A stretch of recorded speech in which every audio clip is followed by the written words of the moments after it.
প্রাণের ঠাকুর শ্রীরামকৃষ্ণ বলছেন, রাগ ভক্তি এলে অর্থাৎ ঈশ্বরে ভালোবাসা এলে তবে তাকে পাওয়া যায়।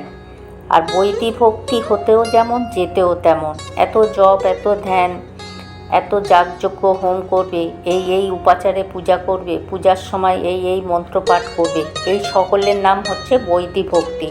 হতেও যেমন যেতেও তেমন। কত লোকে বলে, আরে ভাই কত বেশি করলুম, কতবার বাড়িতে পূজা আনলাম, কিন্তু কি হলো? আর ঠাকুর বলছেন রাগ ভক্তির কিন্তু পতন নেই। কাদের রাগ ভক্তি হয়? যাদের পূর্বজন্মে অনেক কাজ করা আছে, অথবা যারা নিত্য সিদ্ধ। যেমন একটা পোড়া বাড়ির বন জঙ্গলে কাটতে না কাটতে নল বসানো ফোয়ারা পেয়ে গেল।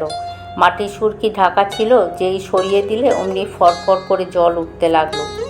যাদের রাগ ভক্তি তারা এমন কথা বলে না, ভাই কত বেশি করলাম, কিন্তু কি হলো? যারা নতুন চাষ করে, তাদের জমি ফসল না হয়, তারা জমি ছেড়ে দেয়। খানদানি চাষা ফসল হোক আর না হোক আবার চাষ করবেই।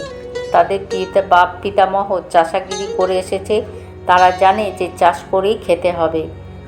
যাদের রাগ ভক্তি তাদেরই আন্তরিক, ঈশ্বর তাদের ভার নেন। হাসপাতালের নাম লেখালে আরাম না হলে ডাক্তার ছাড়ে না।